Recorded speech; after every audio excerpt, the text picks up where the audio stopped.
Olá, queridos amigos, queridos irmãos de ideal, que Deus nos abençoe neste momento em que aqui nos reunimos, mesmo que virtualmente, em nome do mesmo ideal de amor, de luz, de fraternidade e de paz. Vinde a mim, todos vós que estáis aflitos e sobrecarregados, e eu vos aliviarei. Aprendei de mim, que sou brando e humilde de coração. Tomai sobre vós o meu jugo, que é suave, e o meu fardo, que é leve. Com esta visão consoladora e confortadora do Evangelho do Cristo, todas as misérias, decepções e desgostos recebem então um alívio. Este alívio espiritual capaz de nos sustentar por dentro, matando as nossas fomes íntimas. Fomes estas que são naturais a todas as criaturas humanas no seu processo de evolução.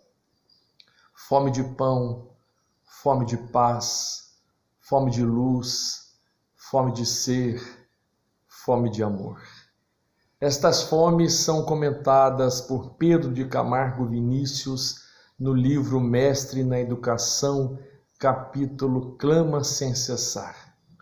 A fome do pão, mas mais do que o pão material, o pão espiritual, que alimenta o espírito, que mata a sua fome interior, dando então a cada um de nós um vigor diferente, a força para prosseguirmos, para enfrentarmos as batalhas, para irmos adiante, perseverando nos caminhos. Este pão que Jesus repartiu na última ceia com seus discípulos e que nós recebemos até hoje, um pedaço de pão, o seu evangelho, há mais de 2000 anos repartido com a humanidade e chegando aos nossos corações, alimentando-nos por dentro, trazendo-nos o consolo e o conforto nas horas mais amargas, mais difíceis, nos enfrentamentos, nos conflitos, nos obstáculos, frente aos impedimentos. Nós encontramos em Jesus esta companhia suave, meiga, fraterna, o nosso meigo e doce Rabone da Galileia, Jesus, o mestre dos mestres, o médico dos médicos, o médico das almas, Jesus, o triunfador perene, Jesus, o Senhor dos senhores. Nós encontramos no seu evangelho a bússola para nortear os nossos caminhos, um verdadeiro oásis de ternura e de paz, matando a nossa sede quando nós enfrentamos os caminhos desérticos, um farol a iluminar as nossas almas, mesmo quando nos sentimos nas noites escuras, um porto seguro para nos acompanhar nos momentos em que nos sentimos como almas náufragas diante das ondas revoltosas da vida. Eis aí o Evangelho do Cristo, o Cristo Consolador, que frente às misérias humanas, nos momentos em que nos sentimos em verdadeiras ruínas, nos traz esta esperança em Deus, a possibilidade de irmos adiante, de darmos novos passos.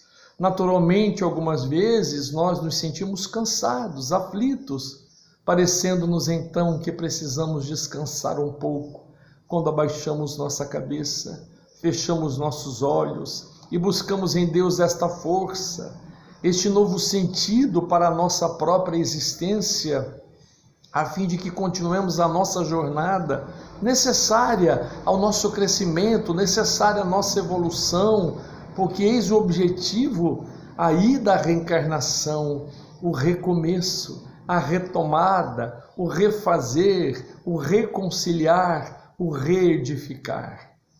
Se me amais, guardai os meus mandamentos, e eu pedirei ao Pai, e Ele vos enviará um outro Consolador, que o mundo não pode receber, porque não vê e não o conhece. Mas quanto a vós, Ele estará convosco, o Consolador prometido, o Santo Espírito, o Espírito da verdade, que o meu Pai enviará em meu nome, vos ensinará todas as coisas e vos fará lembrar de tudo aquilo que vos tenho dito.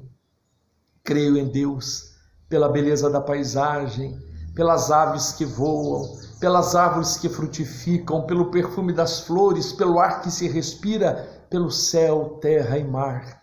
Creio na imortalidade da alma, princípio inteligente em que reside o pensamento, a vontade e o senso moral. A morte destrói o corpo, mas o espírito triunfa e conserva a sua individualidade. Desligado do laço que o prendia à terra, ele possui o corpo etéreo e a condição de espírito errante. Creio na comunicabilidade dos espíritos, porque se a alma se sente ligada a um corpo fluídico, nada será mais lógico do que a sua intervenção no mundo visível. Creio na pluralidade das existências. Como disse Jesus, ninguém verá Deus se não nascer de novo. É a reencarnação, a lei da evolução. Alcançaremos o nosso objetivo não apenas em uma vida.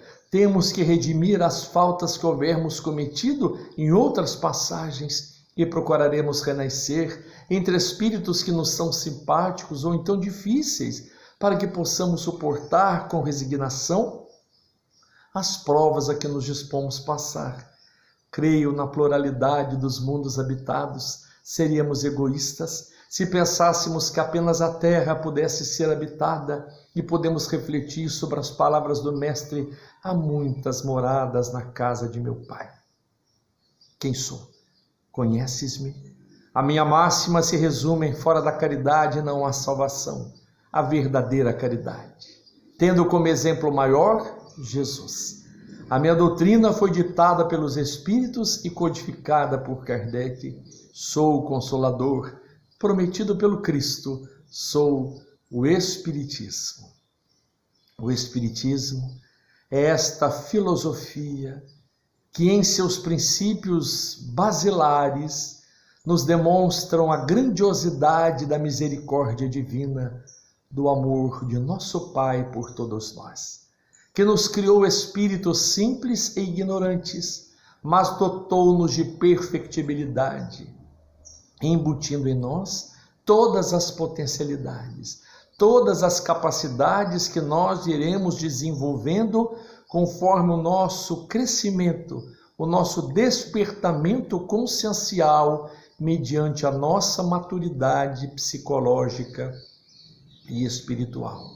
A reencarnação como esta bênção para as nossas vidas, a alavanca do progresso, momento em que temos uma nova oportunidade de refazer os nossos passos, momento em que temos a condição de olhar novamente para a oportunidade terrena que é concedida por Deus, a fim de nos refazermos dos descaminhos de outrora, nos nossos desalinhos do ontem. A chance, a bênção, a oportunidade sacrossanta que Deus nos dá para que nós possamos reparar os danos, aliviando então as nossas dores, confortando as nossas almas, redimensionando a nossa compreensão, o nosso entendimento acerca da nossa própria existência, quando nós então nos compreendemos como espíritos imortais, seres reencarnantes, viandantes do passado, em oportunidades gloriosas para o refazer, o recomeçar, o retomar os caminhos. Esta bondade divina, a misericórdia do Pai, que nos faz então esquecer o passado, que embora esteja embutido em o nosso inconsciente, nos influencia, mas não tendo todas as lembranças daquilo que fizemos, de quem fomos, do que falamos, o que pensamos, com quem estivemos, mas recebendo no hoje, no presente, esta nova oportunidade. E embora estejamos ligados aos nossos familiares, amigos, aqueles que vivem conosco desde o passado, de outras oportunidades remotas, nós estamos hoje tendo a chance do perdão, do amor, da pacificação, da mansuetude, da misericórdia, da brandura de coração. E é nesse sentido, então, que o Espiritismo abre-nos as diretrizes para o entendimento da vida, nos dando esta bússola, este norte, capaz de nos fazer pensar no que efetivamente devemos fazer das nossas vidas.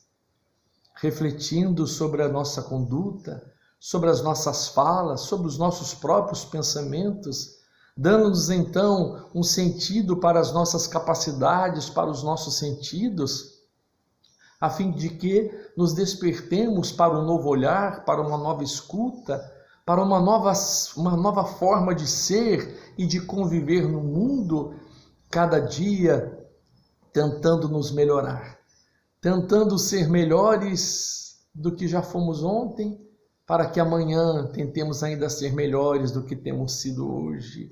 Esta é a oportunidade, a bênção de cada dia, a chance que temos de despertar a cada manhã, de termos um dia todo pela frente, para que ao anoitecer façamos, como Santo Agostinho nos orientou, uma análise, uma avaliação do que fizemos naquele dia, de como vivemos aquele dia, quais foram os nossos pensamentos, as nossas palavras, as nossas expressões, a nossa forma de convivência com o outro. Então este Cristo Consolador, esta página, este capítulo do Evangelho segundo o Espiritismo, que é o capítulo 6, e que vem após o capítulo Bem-aventurados os aflitos, que nos fala das nossas aflições, das causas anteriores das aflições, das causas atuais das aflições, das nossas dores, dos sofrimentos. E Kardec, então, coloca como capítulo 6 o Cristo Consolador para consolar os nossos corações. Nos explica os porquês da vida, os porquês do sofrimento, fala sobre o bem sofrer, a necessidade que temos de enfrentar os sofrimentos, os obstáculos, as dificuldades com esperança, com otimismo, com fé, com certeza na vida futura, e de que nós estamos lançando ao porvir estas sementes que estamos plantando agora, que estamos semeando ao longo do caminho, para que esses frutos possam surgir mais tarde, os frutos saborosos da vitória, os frutos saborosos da nossa própria transformação moral, dos cuidados que estamos tendo hoje conosco mesmo, com a nossa vida, e os cuidados na nossa relação com o outro.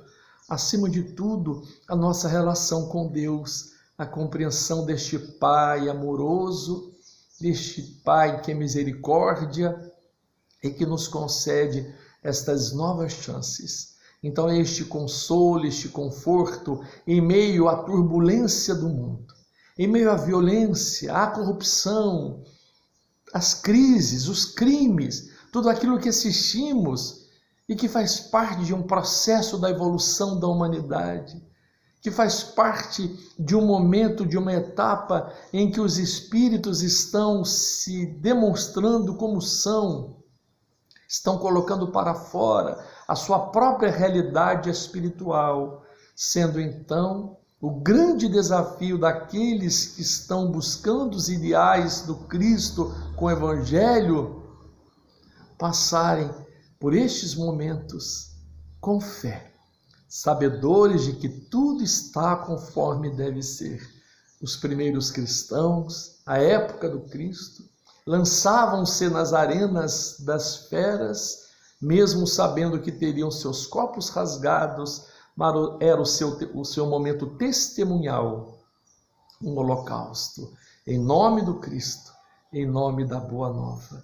Hoje temos as arenas da vida, em que precisamos enfrentá-las com dedicação, com esforço, com perseverança, com boa vontade, com fé em Deus, com fé no futuro e realizando em nós as mudanças necessárias para que nos fortaleçamos, para que possamos crescer intimamente, para que possamos suavizar as nossas almas, encontrando uma nova têmpera para a nossa vida.